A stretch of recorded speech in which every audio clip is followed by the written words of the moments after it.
अस्सलाम वालेकुम। आज हम जो टॉपिक पढ़ेंगे वो है चैप्टर 2। और ये बुक तुम जो पढ़ रहे हैं वो है Mohammad Moazzam income tax. Book का नाम है मोहम्मद मोज़म इनकम टैक्स। जिसको हम चैप्टर 2 स्टार्ट करेंगे, जिसमें डेफिनेशंस का एक्सप्लेन की गई हैं कि किस टर्म का क्या मतलब है। तो सबसे पहले हमारे पास जो डेफिनेशन आती है वो आती है कम्युलेटिव प्रॉफिट, जिसका सेक्शन है 2 और सब सेक्शन है 1। जो द कम्युलेटिव प्रॉफिट मीन्स, या कम्युलेटिव प्रॉफिट का मतलब क्या है। फर्स्ट जो पॉइंट हमें दे रहा है वो any reserve maintain by a business out of its profits. कोई भी रिजर्व, वो चाहे कोई भी रिजर्व, मतलब जो कंपनी में मेंटेन किया हो, जनरल रिजर्व हो या स्पेसिफिक रिजर्व हो, जो कंपनी या बिजनेस ने मेंटेन किया हो, तो हम उसको क्या अपने प्रॉफिट में जो भी रिजर्व मेंटेन किया हो उसको हम क्या कंसिडर करेंगे, उसको हम कम्युलेटिव प्रॉफिट कंसिडर करेंगे। किसमें? इनकम टैक्स में। फिर सेकंड नंबर पे आता है all profits of the company up to the date these are distributed.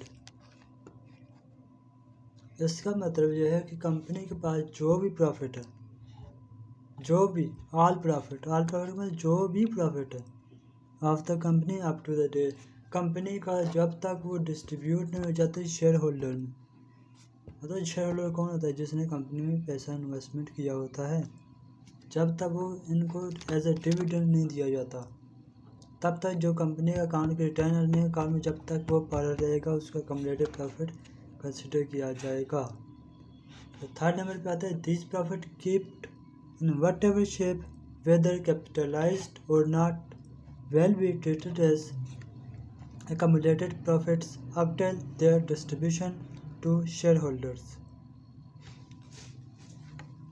ये जो प्रॉफिट हैं, ये किसी भी शेप में, वेदर कैपिटलाइज, वो चाहे किसी एसेट में इन्वेस्टमेंट हुए हैं या नहीं हुए, इसको क्या ट्रीट किया जाएगा? कम्युलेटिव प्रॉफिट ट्रीट किया जाएगा। अप टिल, मतलब यहाँ पे कह रहे हैं अप टिल, जब तक their distribution to share holder, जब तक ये पैसा आप शेयर होल्डर में डिस्ट्रीब्यूट नहीं कर देते। डिस्ट्रीब्यूशन है यहाँ पे क्या मतलब है? यहाँ पे मतलब है कि उनका बांटना नहीं है, मतलब है कि उनको डिविडेंड देना है। कितना डिविडेंड उनको देना है, इसकी एक्सप्लेनेशन देख लेते हैं।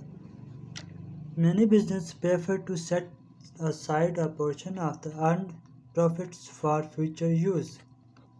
It may be used for a specific purpose in future or may ultimately be distributed amongst the owners। कह रहे कि बहुत से बिजनेस हैं वो तरजीह देते हैं, प्रेफर का मतलब होता है तरजीह देना, सेट साइड पे पोर्शन करते हैं किस चीज़ का? जो उन्होंने प्रॉफिट कमाया हो जाता है, किसके लिए करते हैं? फ्यूचर के लिए। फिर बहुत से जो बिजनेस है वो अपना जो प्रॉफिट है उसमें से कुछ हिस्सा से साइड पे करते हैं, मतलब ज़्यादा जनरल रिजर्व रखते हैं या किसी भी शेप में रखते हैं फ्यूचर के लिए, मतलब फ्यूचर में इसको यूज़ करेंगे। चाहे वो उसको एज अ स्पेसिफिक रिजर्व करते हैं या जो वो कर सकते में भी यूज़ हो, जो कर सकते हैं। किस लिए?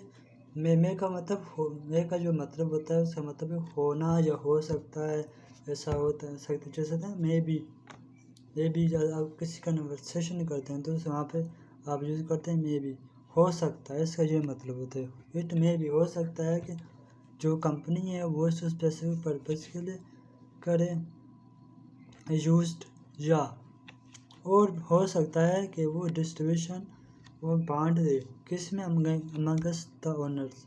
ओनर्स कौन होते हैं? शेयर होल्डर होते हैं। Whenever such an amount is present in any business, it will be known and treated as cumulative profit for tax purposes।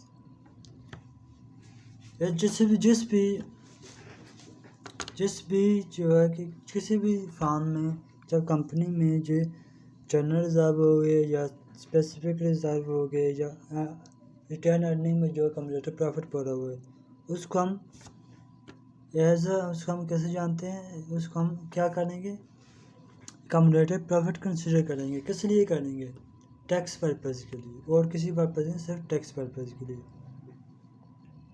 और इसके बाद सेकंड जो हमारे पास टर्म आती है वो आती है एक्टिव टैक्स पेयर लिस्ट, जिसका सेक्शन है section 2 sub section 1A।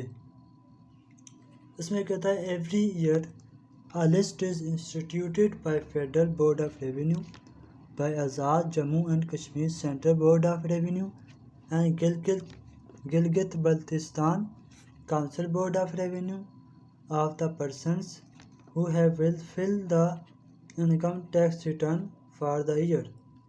This list is known as Active Taxpayers List. इसका कहने का मतलब ये है कि हर साल जो है federal board of revenue, Azad Jammu and Kashmir central board of revenue, Gilgit Baltistan council board of revenue एक लिस्ट को जो है कि अपनी वेबसाइट पर या अपना जो इनका नोटिस बोर्ड है इन बोर्ड का, वहाँ पर जैसे आप इसके कॉलेज या यूनिवर्सिटी में नोटिस बोर्ड वहाँ पर लगाते हैं कि ये लिस्ट लगाते हैं। जैसे आपकी लिस्ट लगती है ना, ये किस क्लास में कौन कौन सा बच्चा है, उसने रिज़ल्ट लिस्ट लगती है। ऐसे यहाँ लिस्ट लगती है कि इस साल इन बंदों ने अपना जो रिटर्न है वो फाइल किया है। रिटर्न का मतलब क्या होता है, रिटर्न फाइल का टैक्स रिटर्न का क्या मतलब है, टैक्स रिटर्न का मतलब है ऑनलाइन जब हम FBI के वेबसाइट पर जाके अपने रिटर्न फाइल करते हैं, हमारे पास ये एसेट्स हैं, ये हमारी इनकम सोर्स ऑफ इनकम है, यहाँ इस सोर्स ऑफ इनकम से इतनी इनकम आ रही है, हम बताते हैं कि हमारा ये सोर्स ऑफ इनकम है और इतने एसेट्स हैं, ये सब कुछ है हमारे पास। इसको बताते हैं FPR को, तो वो हमारा रिटर्न हो जाता है, टैक्स रिटर्न, वो उसको हम कहते हैं टैक्स। और जब हम FPR के पास जाती है तो फिर वो एक लिस्ट बनाती है कि हाँ भाई इन बंदों के हमारे पास रिटर्न फाइल हुए, इन बंदों ने अपने रिटर्न फाइल किए हैं। तो उसमें जो लिस्ट में जिसका नाम होगा उसको एक्टिव टैक्स पेयर्स लिस्ट कहा जाता है। फिर इसके बाद आती है सेक्शन 2 सब सेक्शन फिर 2, इसमें आता है अपीलेट ट्रिब्यूनल। अपीलेट ट्राइब्यूनल जिसमें हम कहते हैं कि in case of any dispute between the tax payers and the tax department an appeal can be made to appellate tribunal. कहते हैं कि जब तक इन केस इस सूरत में डिस्प्यूट है, मतलब आपस में कुछ झगड़ा हो जाए, कोई किसी चीज़ में कोई इख्तलाफ आ जाए, किसके दरमियान, tax payers and tax department. Tax payer कौन होते हैं, या आम बंदा होता है या कोई कंपनी होती है, उसके दरमियान टैक्स डिपार्टमेंट कौन है, FPR या ये Gilgit Baltistan council board of revenue या ये पूरा हमने पढ़ा है कौन सा, वो पढ़ा है Jammu and Kashmir central board of revenue. इनके दरमियान में जो टैक्स पे करने वाला है, इनके दरमियान कोई इख्तलाफ आ जाता है कि किस बिना पर इख्तलाफ, भाई टैक्स पे करने वाला कहता है कि मेरा टैक्स बनता है 100 रुपये और डिपार्टमेंट कहता है नहीं आपका टैक्स बनता है 120 या 130 इतना बनता है, तो ये इन दोनों में इख्तलाफ आ जाता है। फिर वहाँ पे जो सालसी होता है, जो बीच में जो बड़ा बंदा मतलब पानी के आता है कि हाँ भाई ये काम मैं आपका जो है बताऊंगा कि ये कैसे, वहाँ पे ये अपीलेट ट्रिब्यूनल होता है। ये कौन होता है, ये this is the highest judicial authority in the matter of tax. जो मैटर के इख्तलाफात होते हैं, यानी कि जो टैक्स के जो इख्तलाफात होते हैं, टैक्स के जो मैटर्स होते हैं, उनमें जो सबसे बड़ी हाईएस्ट जुडिशल अथॉरिटी होती है वो अपीलेट ट्रिब्यूनल होती है। और इसमें जो फिर ये क्या है, it consist of judicial as well as accountant member. इसमें जो है, इसमें कौन कौन बंदा होता है, इसमें अपीलेट ट्रिब्यूनल में, इसमें जुडिशियल मतलब जो वकील होते हैं, उसके बाद अकाउंटेंट होते हैं।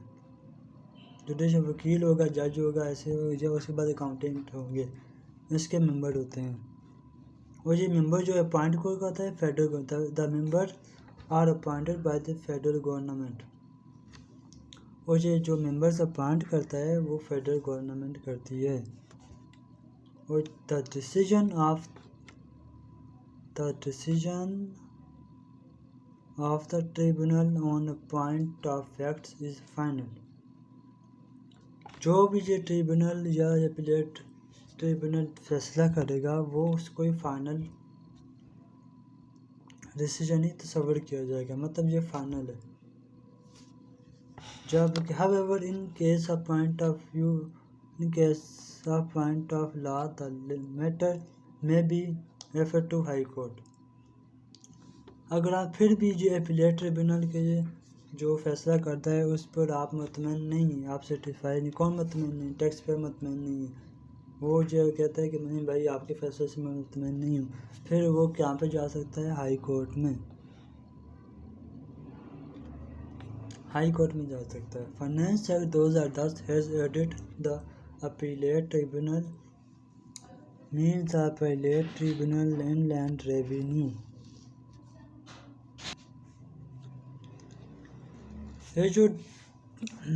ये जो फाइनेंस एक्ट 2010 था, जो पाकिस्तान का फाइनेंस एक्ट 2010 था, उसमें इस डेफिनेशन को ऐड किया गया है और इसका जो मतलब है उसका मतलब है appellate tribunal in land revenue. उसके बाद जो हमारे पास 4th नंबर पे सेक्शन 2 में जो डेफिनेशन आती है वो आती है अप्रूव्ड ग्रेजुटी फंड, जिसका सेक्शन है सेक्शन 2 सब सेक्शन 3।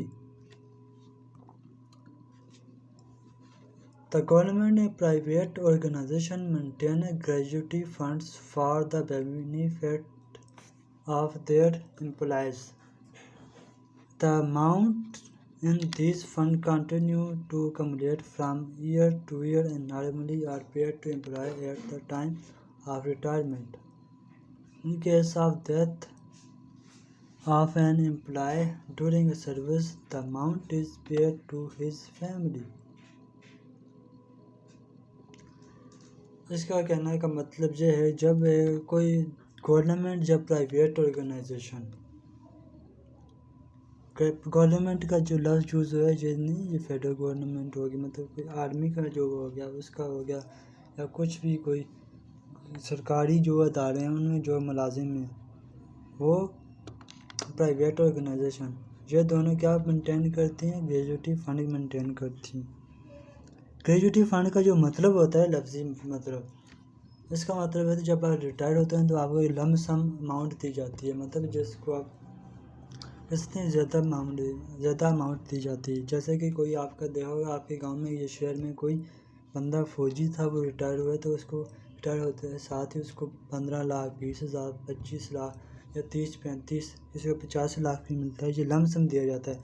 इसको कहते हैं ग्रेजुटी फंड,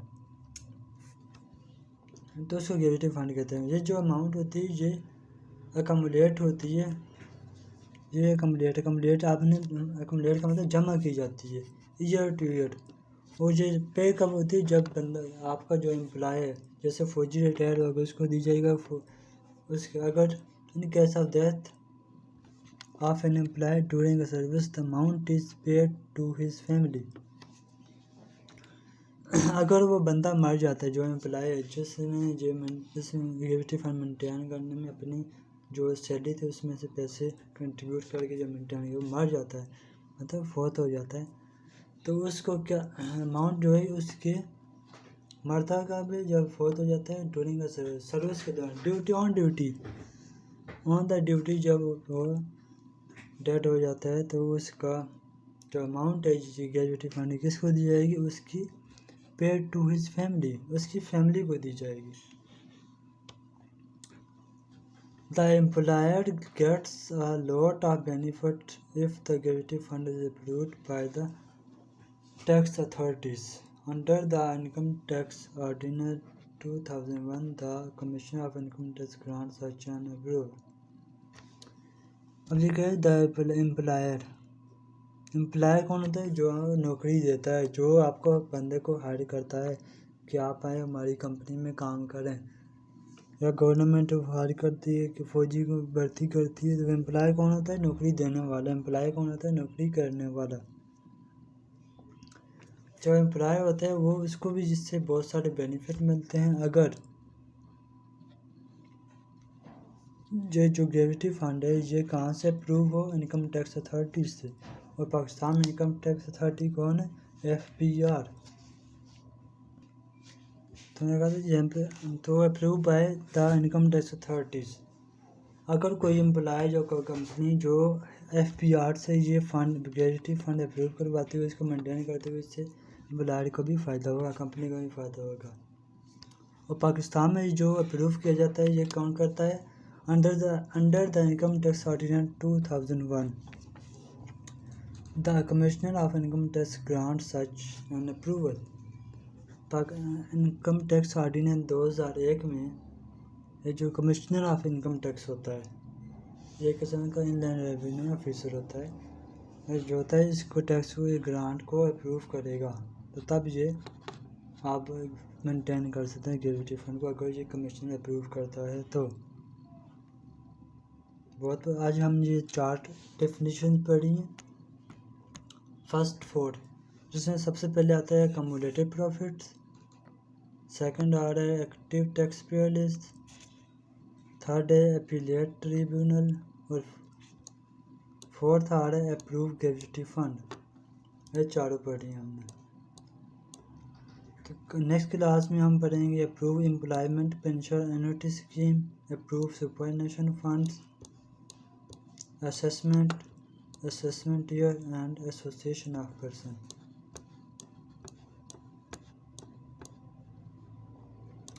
इनमें जो चीज़ें याद करने वाली होती हैं वो होती है आपको इसका मतलब पता हो, ये डेफिनेशन जो जैसे आपने पेपर में ऐसे ही लिखनी है। एक्सप्लेनेशन आप अपने ज़बान में या अपने तरीके से लिख सकते हैं। ये जो ऐसे लिखनी है वो सेक्शन और सब सेक्शन आपने लिखना होता है। ये दो चीज़ें इंपॉर्टेंट होती हैं, सेक्शन और सब सेक्शन, और जो डेफिनेशन के बारे में लिखा हुआ ऐसे ही लिखनी है। बहुत बहुत शुक्रिया आपका। नेक्स्ट क्लास में आप सब ज्वाइन होइए और मेरे इस चैनल को सब्सक्राइब एंड लाइक कर दीजिएगा। शुक्रिया। खुदा हाफिज़।